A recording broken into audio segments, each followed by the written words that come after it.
Good evening, everyone. We are back for a Tuesday night with Ben Stowe. And yes, that is Ben Stowe, but that is not his home studio. Ben, where are you at tonight? I'm at somebody else's studio. I was walking down the street and this guy had a sign, studio, come on in. Yeah, well, so funny actually that really is a studio behind me. Really is a working studio where some real records have been recorded. But I'm at the PreSonus headquarters, and many people, of course, know that PreSonus is a leader in audio recording interfaces and a number of other things. They're StudioLive mixers, where they cross the studio into the live world, and they forayed into loudspeakers and a few other things too. So anyway, that's where I'm at. I'm in Baton Rouge, Louisiana. I'm very much enjoying the food down here. Nice. I came south to get some flavor. Nothing wrong with Minnesota, but when our two main seasonings are salt and pepper. Yes, and they're serious about their seasonings down here. Let me tell you what. So, I was eating. We had some jambalaya for lunch, and I was thinking, boy, this is really very flavorful. This is really good. And one of the locals here who works at PreSonus looks up and he goes, "It's kind of bland." Oh, funny. They tamed it down for us, I think. But and you're busy there thinking, this would be really good in a hot dish. Yeah, it's like, boy, this is really. I mean, I'm thinking they really went for it with the spice on this, and he's like, it's kind of bland. I thought, well. Add something. Thank you guys for joining us tonight on YouTube. We'll be going and talking tonight about mixers and different interfaces for different applications. Ben mentioned he's down at the PreSonus headquarters, and for a lot of you, you know that in our studio applications here, we are using the PreSonus USB audio capture recording devices. Yes, I think that would be covering the basis of what they are. Yeah, more or less. They've got a variety of different things, and I'm actually using one right now. I'm using a little AR StudioLive mixer, which is it's a small, very inexpensive, but yet again, robustly featured mixer. We can get into the ins and outs of that quite literally in a minute. But I grabbed a few other things too, a variety of interfaces. And of course, everybody is talking about the brand new StudioLive 3 series. The 32 channel is just to my right here. And been digging into that. And in fact, part of why we're down here is they brought 10 people from across the United States, which is really remarkable when you think about it. When you think about how many people are in the United States in our industry, and they picked 10, I'm really, frankly, kind of blown away that I'm one of the 10, and I'm really blown away that 2 of the 10 are from NLFX, which nice. Is really pretty stunned about that. So part of what we're doing is working through the version 1.0 software, making feature requests.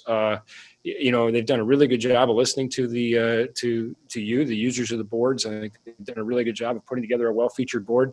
There's a few things as you get through it, and just down the hall in the auditorium, my colleague and the other 8 people from the class are actually mixing a live band right now and putting the board through its paces. So very excited about some of the things that are coming in the subsequent software updates, which of course are always free. And as part of this, I'm certified or certifiable. I'm not sure which. Whichever way it is. Yes. There you go. Get this in the light. They have a new certified instructor program. So they're hoping that the 10 of us will go out and teach others. Nice. Very, very nice.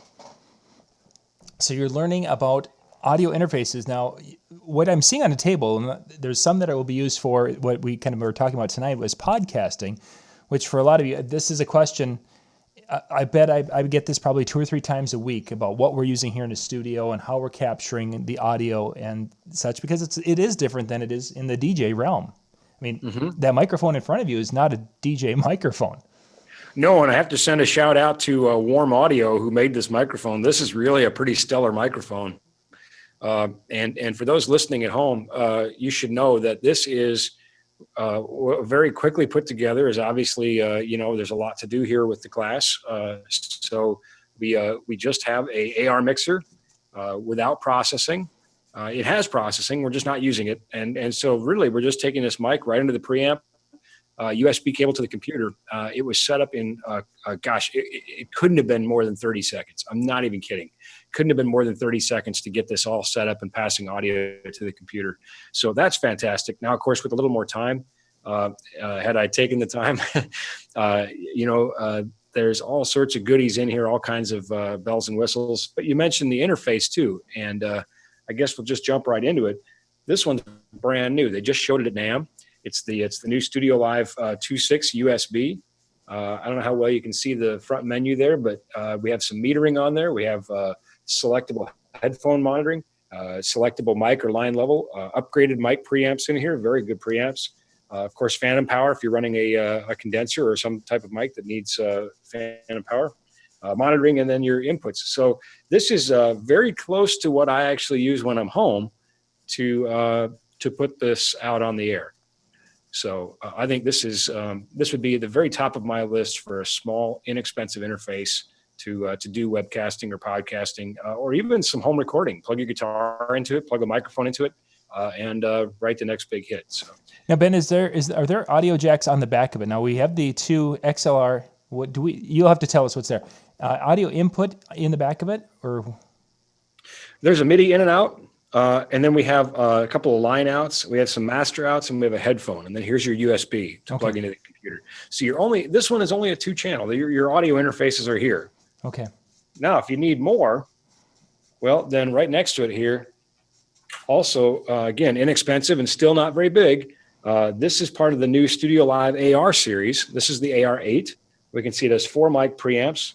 We have the stereo super channel right here, which we have our RCA stereo unbalanced. 3.5 millimeter stereo here, and then we can play back from either the USB, which is in the back here, or the SD card here. And in fact, you have 4 channels of USB playback. We've got USB 1.2 here, and we can select this channel here to be USB 3.4. So a really awesome little mixer. You have 2-track recording on the SD or multi-track recording out the USB. It's just like I'm using the AR12 to do what we're doing right now. Okay. In hindsight, we probably should have used the 8 for what I'm doing and showed you the 12, but it's just the way the cookie crumbled. So the more time I spent setting this up, the less time I could eat jambalaya. So, and you had your priorities. A man's got to have his priorities, right? So. The friendly folks at PreSonus wandering by here. Anyway, now one thing you'll notice, the AR8 has rotary pots at the bottom. The AR12, let me see if I can lift up into the shot without causing a major natural catastrophe here, or unnatural as it would be. There we are. This one has linear pots, faders. So, is there really an advantage or disadvantage with one or the other? Just preference. I think it's a little easier with a longer fader. It's a little easier maybe to find your spot. I would prefer to use a linear fader mixing, but here the advantage, of course, of not using the linear fader is it takes less space. A rotary pot occupies less real estate on the board. Makes sense. So you're able to keep this a little bit smaller, whether that's desk space or truck space or whatever the thing is for you. And for a podcasting or webcasting application, I don't know that it really matters, to be honest with you. User preference, whatever you like. So the AR8, then we could use that in the studio to capture, like when Lori is with me, I have two microphones, and then we can run sound in for the bumper music, what have you. Yep, you could still do two. Yeah, you still do 2 more microphones beyond that, or you could do a couple of stereo channels. You have direct instrument inputs here. You could put your mics on these preamps and plug in an instrument directly in there without the use of a direct box, if you're close to it, of course. Sure. Yeah, your bumper music, you could bring that in through the SD card or the USB routing. There's all sorts of options, tons of flexibility. Great for webcasting or podcasting, but you could also mix a small live musical act. There's where I was going. Now we like versatility, and we could use that then for mixing at a ceremony. Say if we had a guitarist and a vocalist, a couple of wireless microphones, we're there. Yes, and let me tell you something that's really awesome about the capability of this board. First of all, you have the built-in 2-track recording on the SD card. Mm-hmm. You could pop in an SD card, record, pop the SD card out, hand it to the videographer or the bride and say, there you go. There's the board mix. Off you go. Thanks a lot. But using a variety of software. PreSonus has Capture, of course. There's other ones out there, Pro Tools, Reaper, but using your own multi-track recording software of your choice, you can record all of those inputs individually. So you have the individual tracks. So you've got, you've got maybe a couple of microphones that we're using, maybe an instrumentalist, a couple different things, and maybe through the course of the ceremony, there's a baby crying close to a microphone, or somebody coughs, or the guitar player unjacks in the middle of the ceremony. You get a big, all of that could then be edited out later. Oh, yes, sure. Because you go into that individual track and find those problems and minimize them. So, yeah, I think what a phenomenal feature for an inexpensive board. I don't know what this board costs off the top of my head. I'm sorry, but maybe $300. Mm-hmm. Maybe it's $400, whatever. It's chicken feed for what it does, honestly, Right. And we put a link in the description below, so you guys can go click on that link, and that should connect you to the NLFX Pro website, where we had, I believe I was searching for USB mixer or recording interfaces. So the PreSonus stuff all popped up. Oh, beautiful. Yeah. Well, I'm glad to hear that they are easy to find. Of course, if you have trouble finding them, you can always reach out to me or one of my coworkers at NLFX. As always, feel free to type questions either directly to me or in the comments. This board also has phantom power, just like we talked about that. Again, a very well-featured little compact mixer. So we got Tony looking over in the window here.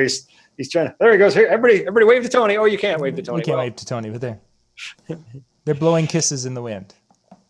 Yeah, Tony is the director of the commercial division here at PreSonus, and heck of a good guy. It's obvious with what they're putting out here for the dealers. They care about you. They care about the dealers. They care about their product. So it's kind of fun to work with the people that are so passionate about it. Yeah, and they make good products. We've had a lot of good luck on the road when we've done remote shows. We've used their gear, and of course in the office. So good stuff. So let me tell you. I'm sorry. Hold that question for 1 second, John. Let me tell you what I can't tell you. Let me tell you what I can't tell you. Let me tell you what I can't tell you. They've pulled the curtain back. Don't tell anybody. Okay. Yeah, it's not like this is a live broadcast to thousands and thousands of people or anything. Well, I can't tell you what I can't tell you, but here's what I can tell you. They've pulled the curtain back, and we've seen the prototypes and the mock-ups and some of the vision and the things that are in the wings, the things that they're coming out with.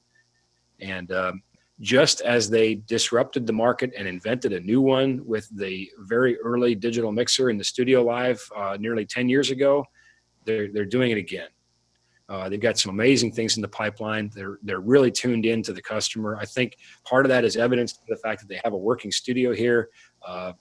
Most of the people that work here play in bands and otherwise in the industry. And I think you see that reflected in this next generation of products that's coming out that they've really done their homework. So it's exciting. I wish I could just blab, but I can't. So in time, we'll be able to talk about those things in time. If those of you who are friends of mine, I'll let you know as I'm able.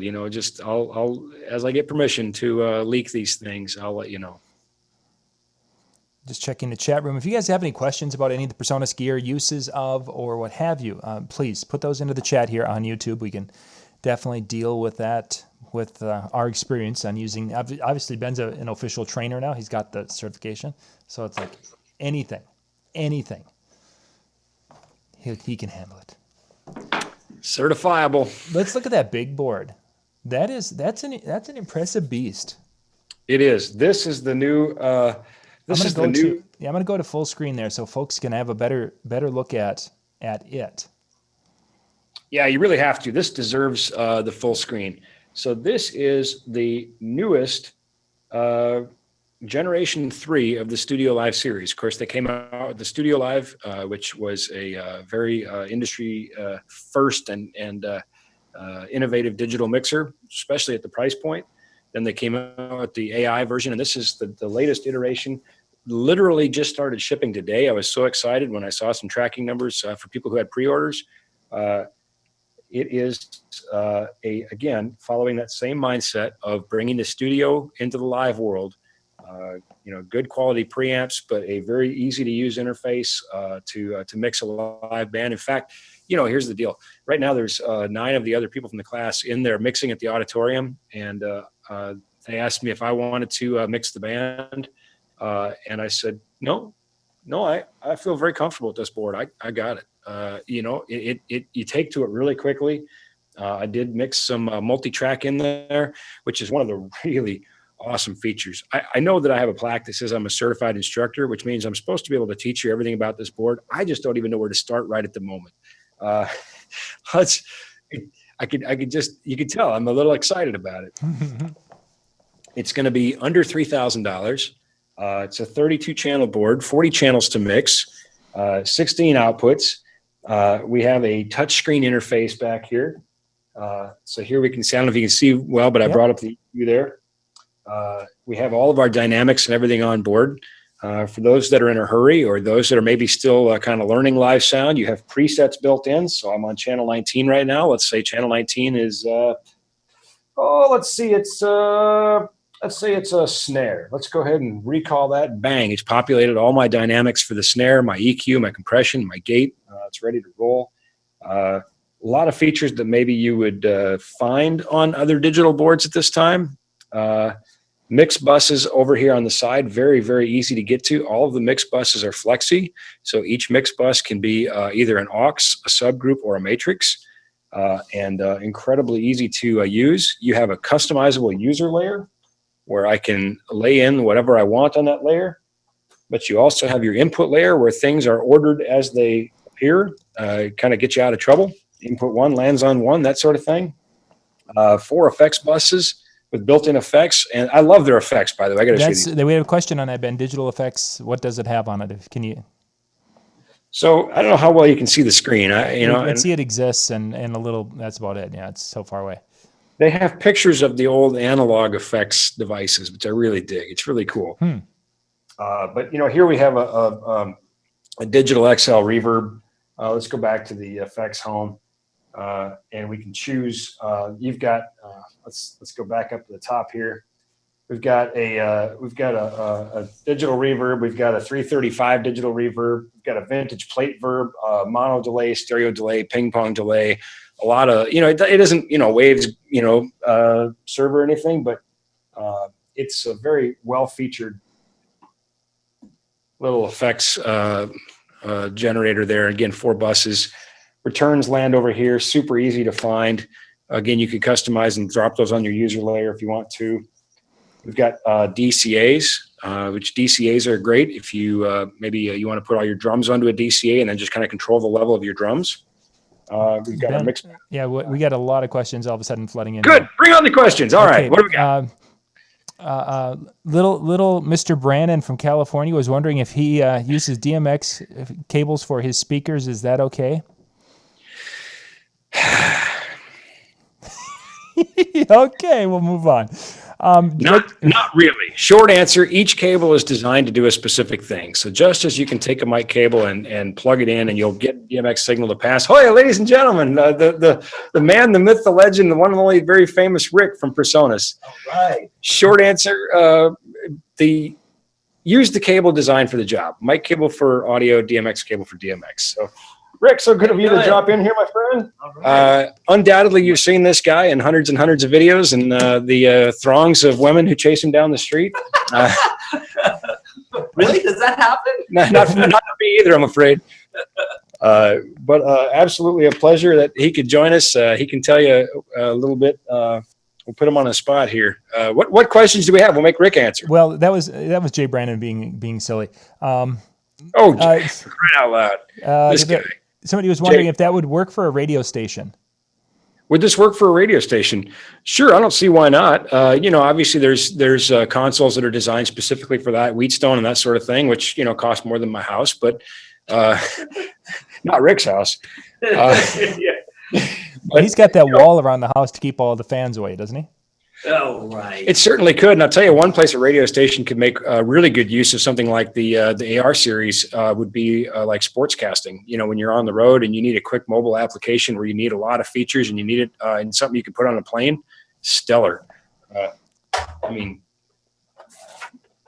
tough to beat what's packed in that box. Yeah, for sure. And you know what? If the airline loses your luggage, not that ever happens, you're out a couple $100. Yeah, instead of a huge amount. The big board, does it have sub-sends on that big board? It does have subgroups. I'm not sure what exactly they're asking when they say sub-sends, because you have 16 flexi outputs, which again can be auxes, they can be subgroups, or they can be matrices. So yeah, you have 16 flexible mixes you could use to send out.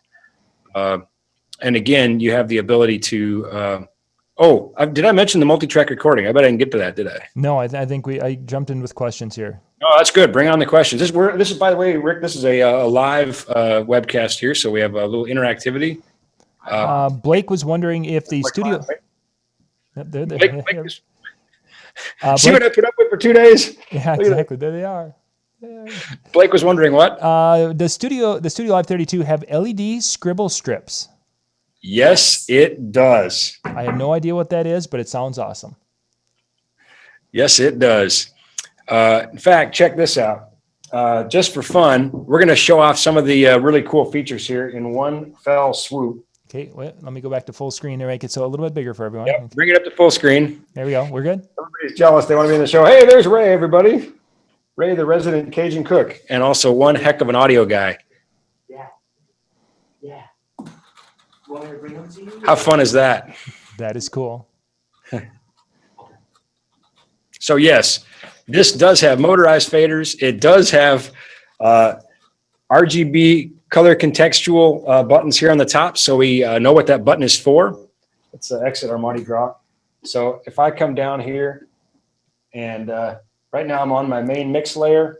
These are blue. If I come to one of my aux mix buses, this one must be a matrix. It turned green.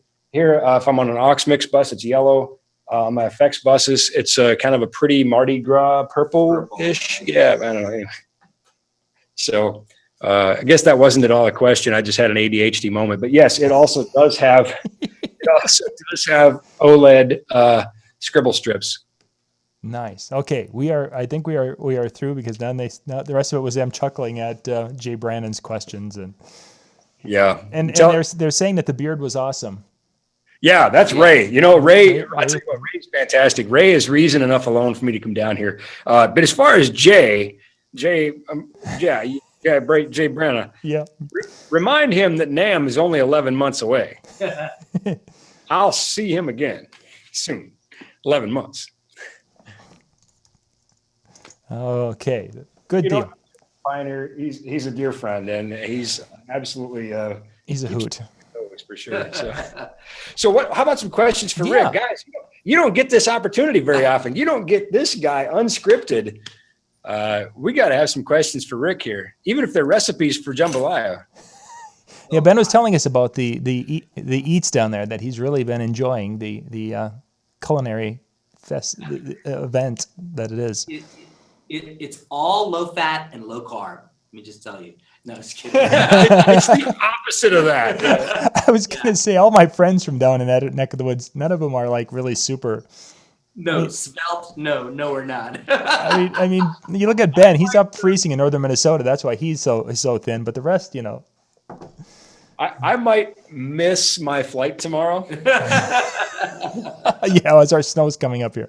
Which mechanical problems. Yeah, mechanical problems. So something in the galley. I can't, because unfortunately, fortunately for my culinary taste, but I'm flying right off again to go train a church on a mixing board. So you're a busy man. So Rick, what we wanted to talk a little bit about here for some of the folks is the idea of using some of the PreSonus tools for podcasting, because we got a lot of DJs who are starting out to do things similar to what we're doing right here, or some of them are just recording messages to their couples or doing some live conferencing with their couples. And Ben's got a couple of options that he's talked about. From your experience, how difficult is it for a person to go and set up a little podcasting environment with some of the different PreSonus tools? It's actually, I would say, easier than it ever has been. And the reason for that is that, the whole podcast thing was something that we sort of had in mind when we came out with this new generation of products. You know, the AR mixers and the new studio interfaces. You know, they're kind of made with that market segment in mind. I mean, you know, the thing is that, you know, having something that sounds good, that's lightweight, small, portable. You know, we all. I mean, I've got a really good friend of mine that started a podcast, you know, maybe 2 years ago, and it's just blown up like crazy. And he does a lot of these, like he shows up at restaurants and you know, just different type of, you know, local events, and he'll do reviews, and he'll do it's a really cool little thing. And he bought one of our interfaces for it, and he was one of the guys that we actually talked to when we designed this new little line of mixers, because it's the idea was, you know, a lot of times, you know, you might have multiple mic inputs, you know, you may be taking a call from Skype or from, you know, some other source, digital, that you need to blend in with the broadcast, and to be able to have that all. You know, the other thing that we thought about was on the last channel of the AR mixers, we call it the super channel. So it allows you to take a source from either. It's like every stereo input known to man. You've got RCA inputs, you've got an 1/8" stereo input, you've got USB coming, you know, from the computer, or you have the SD card that you can also play back on that fader, or you even have wireless Bluetooth. So, you know, you have 5 different stereo sources that you can bring up on a fader, you know, and again, you know, just to have that flexibility of being able to bring, you know, whether it be some extra music or some, you know, whatever source that you have coming in, it's pretty cool. And it's one of those things too, like just for musicians and for performers, it's like, you know, how many times do you go out to the gig and you forget your freaking iPod cable, you know, your phone cable? It's like, wait a minute. Or you have an iPhone 7 and you don't have one. Yeah, there it is. You know, real quick, I want to reiterate, quite literally setting up this AR mixer and microphone to my MacBook had to be less than 30 seconds. I just go to your system preferences, audio. It shows up right there, PreSonus AR12, or says StudioLive AR12, I think. Easy. I can't think of any way to make it easier other than if it set itself up somehow, you know? Where's the fun in that? You can't plug anything in. Class compliant devices. So all of the new interfaces, all of the new mixers on the Mac, it's just plug it in and it's go. On the PC, the stereo devices just show up as a Windows stereo device, and then the ones that have multiple channels, you know, have a driver, but it's still very, very simple, you know, and easy to get it going. And I'll tell you another thing: preamps in these devices, you know, even the little guys, the preamps are good enough. You could do some voiceover work. Yes. Yeah, they. I mean, not me, you know, because my voice sounds like this. I mean, you know, when I set this up, we did a quick test to just to make sure audio was going through, and he says, "How does it sound?" And I said, "Well, unfortunately, it sounds like me, but beyond that, what are you going to do? You know." Yeah. Give me That's more. what the effects are Plug in for. to fix that. Yes, that's what the effects are for. Well, that's a great. Go ahead, John. That's my next question. But before I get to mine, I've got Blake asked, is there the biggest difference between the X32 and the StudioLive 32? This one sounds good. Oh, come on now. No, okay. So a couple of big differences, really. You know, obviously the X32 is out there all over the place. You know, it is what it is. We sell a bunch of them. This has a touch screen. You know, a little bit updated software, I think. But maybe the single biggest thing that differentiates this from any other board that I can think of, in addition to just getting into, you know, the sound of the preamps and that sort of thing, and, you know, really getting into the nitty gritty and get down in the trenches. But probably the biggest differentiator is the fact that this is a studio board built for the live environment. You have that built-in multi-track. output, but also you have a built-in multi-track recorder. You can record 34 tracks right here on an SD card, your 32 inputs plus your main left-right output mix, just by sticking in an SD card. And this is where it gets really cool. This is how I played with this board earlier today. Took an SD card with a pre-existing 16-channel mix and popped it in there, and you have sound check mode. So great if you got a band that's late or impatient or whatever, you just want to practice your trade, which you should. Pop that in, and then you get a chance to it's just like it's coming in the preamps. Wow. So, yeah, this stands alone in my book. One of the things that we thought about with regards to that SD card is that you not only have the ability to record all 32 inputs plus the stereo mix, but when you hit record, as soon as you hit stop, it also takes a snapshot of the mixer's scene. So now when you come back to the next gig and you pop in that SD card, you can also open up that last scene that you left off at. So now I can pull up last week's gig and I have not only the scene, but I also have all of the tracks. And now before the band gets into the venue, I can play back those tracks, do a virtual sound check. So that's one pretty big differentiator. Yeah. The other thing that I think is a big differentiator between this and an X32 is 32 faders. I mean, every channel has a fader. So, if you don't like mixing in layers, 33 if you count the master. 33, that's right. So a lot of people have gotten used to mixing in layers and, having to kind of think that, okay, channel 16 is really channel 32, right, because you're going to manage layers. And this board does that. I mean, you have 24 DCAs, you can spill them out, you can mix on layers. So it does that, but it also has just that thing that made StudioLive's really great from the beginning. And that is every channel has a fader for it. So, if at any time you're in the middle of a show and, you need to get to channel, 18, if you hit the inputs button, no matter what page you're on, it automatically goes back and reverts to 1 through 32 on your faders, with no guessing. And so that's one thing that I think is kind of cool about it is that, you have 32 faders for 32 channels. And then the other thing that's kind of nice about it is that there's 3 ways that you can multi-track the show. You can multi-track on the SD card like we talked about. You can multi-track using the USB output. And you also can multi-track using Ethernet via AVB straight to a Mac computer or a Windows if it has an AVB compatible sound card. And guess what? You can actually multi-track all 3 methods simultaneously if you want and have 3 redundant recordings going all at the same time. So, we kind of made this board designed to be able to mix the show, but also to be able to multi-track very easily. And then after you multi-track, you can take those files. And of course, if it's on the SD card, you can play them directly back. You can also play back from your computer via AVB or USB. So check this out. My wife got me a t-shirt a couple years ago that says, "I void warranties." I figured they didn't bring me down to Baton Rouge, Louisiana to just sit politely and listen to the spiel and drink the Kool-Aid. That's just not how I roll.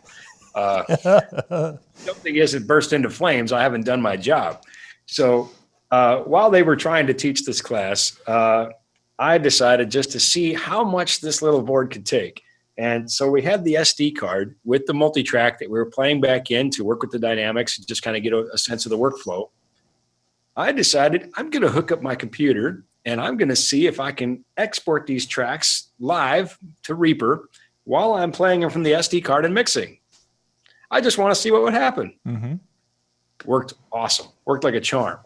Also, there's a great feature on the SD card here where you can test the cards, because believe me, not all SD cards are created equal, and they went through a lot of that. It's really, gave us some good fundamental knowledge to share with you in the field. You can actually stick a card in there and test it before you go and record something that might be critical, and it will test the write speed of the card, look at the capacity of the card, and tell you how many tracks this board can write simultaneously to the card. That's pretty hard when you think about it. You could be potentially writing 34 individual uncompressed audio files. So anyway, the card that I was testing had some stuff on it, and it was just sort of a random card that I had, and it said, well, your card can only handle 16 channels reliably. So I said, oh, okay, well, let's try 34 anyway. I just decided to really see what I could do. And I managed to get one warning and never a dropped packet. So tremendously robust board. Very cool. Very cool. Yeah, I couldn't break it. I tried. I did. But the day is young. Let's see. There was another question that someone had. Where did it go? They were asking about the Series 3 offering a surface, a control surface. Does that make any sense? Well, the Series 3... This is both a control surface and a fully functional mixer. The preamps are built in. Oh, I think, are they talking about DAW? This is, because they had to, so will the Series 3 finally offer a control surface for Studio One, DAW? It's coming. That's coming. So basically, we just started shipping these. At the time of ship, they work as an audio interface and they work as a fully integrated mixer. But we do have this button called DAW, and with the free firmware update that's coming in the next couple of months, we're going to be able to not only control Studio One, but we will also have Mackie Control Universal to control Logic, Ableton, Cubase, and then also Huey to control Pro Tools. So you will be able to control any DAW, all the major DAWs that are supported. And then there's going to be a native mode for Studio One. One thing that's kind of cool, if you are a Studio One user, I'm just going to give you a little teaser. I'm so glad he's here because I'm not allowed to say any of this. Yeah, you can't say this, but he can. Yeah. So if you're a Studio One user, in the new extended effects chains thing that we introduced in version 3, there's this really cool thing called the macro panel. The macro panel allows you to take, let's say you have, a chain of 5 plugins on a vocal channel, right? And you've got, a compressor, an EQ, whatever. I don't know what you have, noise gate, blah, blah, blah. The macro panel has 8 knobs and 8 buttons, and you can assign any parameter for any of those plugin chains to the 8 knobs and the 8 buttons. And that just allows you to have at your fingertips what you need when you need it, right? Well, notice our new fat channel strip just happens to have 8 encoders and 8 buttons. Weird.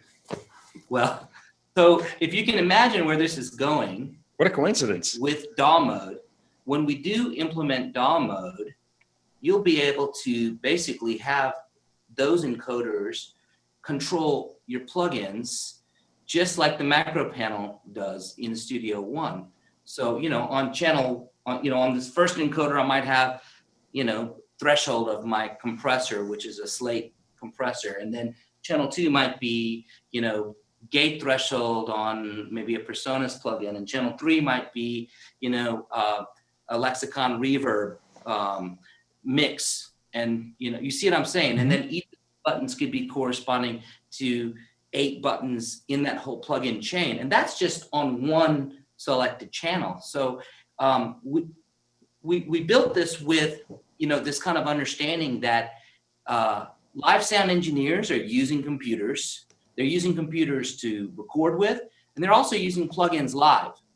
And having control over your plugins in a live application is something that no other digital mixer does really well, except for maybe Avid Venue is the only one that really does it well. So when you hit this DAW button, not only will Digico's not bad. Digico's not bad, again, but in this price range, what we were trying to do is really go with the assumption that live guys want to use plugins live, and to be able to have control over those plugins, and not just control over the DAW. I mean, you might be controlling the DAW to maybe play back some backing tracks or something like that. And of course you can do that. You've got transport controls right on the front of the board. You don't have to go to your computer or anything like that. You can just hit record or play or whatever from here.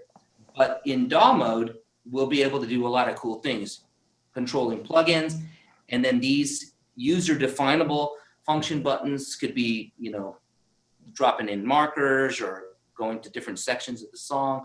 So there's a lot of cool functionality. And again, because of the fact that Studio One is our application and we make the hardware and the software, we'll really be able to do some cool stuff for Studio One users. I mean, obviously we would love to do stuff for everybody's DAW, but they don't let us. So we basically, we really want to make, obviously the mixer will work with every DAW, but if you're a Studio One user, there's going to be extra functionality only because we make the software and the hardware. Yeah, you control the whole ecosystem. Let me real quick jump back since we're on the FAT channel that we're talking about right now and the user function buttons. Let me just talk about those as the board ships in a live application. First of all, so you have your FAT channel control, your dynamics and all that sort of thing up here, and that's all great and fine and well. You also have a user layer up there, which is really nice. You can make it what you want it to be. Really fantastic. And then down here, these user function buttons. So here we can make these do all sorts of different things. Tap for effect, or there's a whole menu full of things we can make those do. So wanted to point out that those, while they add a tremendous amount of additional functionality to this as a DAW, they also do a whole lot as the board ships. Ben, as an example, what would you, as a user of a board like that, what would you assign to those buttons? Well, I think tap for one, if I have a couple delays set up. I mean, I have mute group would be another one, but maybe I've got one tap button up here. Maybe I want to have two different taps for two different delays. I've got two of those. I was just going to say a scene recall, things like that. I don't know. This is one thing I call these macros on the Digicos that I own. User buttons are great because it lets you do the things that you want to do where you want to do them. Where you can, and I don't know if this is possible using these user functions, but if you could use them to build macros, maybe that's a software upgrade in the future. If not, you could use them to toggle to a spare input, that sort of thing too. So, but yeah, quick scene recalls, taps, mute groups. There's a ton of stuff it'll do already, and this is version 1 of the software. Yeah, it'll default when you get the board and take it out of the box. This defaults to 8 mute groups, but you can have it be tap tempo. I mean, you have 4 effects processors. You could have all of them be delays if you want, and if you wanted a tap tempo for each of the 4 delays, you could make each of the, the 4, the first 4 buttons, tap tempo. Another application for like theater, you can have these be previous and next scene. So you can recall scenes very easily and just go to the next scene just with one button. So, nice. Yeah, really important. Yeah. Whether not just in theater, even in a live show, different scenes for different songs. Yes. Maybe as a monitor engineer, I got very complex changes from songs, or as a front of house engineer, I've got changes between songs and I want to automate that. Yeah, absolutely. So somebody was wondering if that would, if the effects on the board could make you sound like Darth Vader. Something to try later, perhaps. Sorry, I tried. I did like the effects. Again, we had a multi-track recording that we were able to bring in and actually mix. And within a few minutes, I was actually feeling very good about where my mix was headed. So, good stuff. Good stuff. We need to wrap things up here, gang, because we are just about out of time for tonight. Back in the description area, we put a link there so you can go to the NLFX Pro website and check out some of the PreSonus gear that they have on the website. And of course, there's some new things. I don't know if we saw. Some of that must not be on the website, as far as that little guy right in front there by your knee, Ben. Well, hang tight. I'll make a call to our marketing department tomorrow, and we'll make sure that some of these new things are out. This, we didn't really get to this too much, but I talked about it, I think, a little bit at NAMM. This is a headphone amplifier. I have my 2 balanced XLR inputs, and then I've got a selectable volume, selectable pan, and then a stereo mono mix button here. It's battery powered. It'll last, 7 hours on battery, something like that. So that's pretty cool. Of course, the new USB 2.6, we talked about the AR series, and you can't say enough about the StudioLive Series 3. Good a lot stuff. Of really cool stuff here. And as we started the show by mentioning, there's not just 1, but 2 people from NLFX that are now certified instructors for the StudioLive 3. I believe that makes us the only company in the country that has 2 right now. That shows our commitment to education and educating you. And obviously PreSonus is committed to it, or they wouldn't have hosted an event. So whatever questions you have about these products or anything else in the PreSonus line, feel free to reach out to us, and be happy to guide that process for you. Great stuff, gang. Great stuff. We'll be back with Brian Red in about 15 minutes. Rick, Ben, thank you guys for being on tonight. Thank you, guys. Thank you, Rick. Thanks for having me.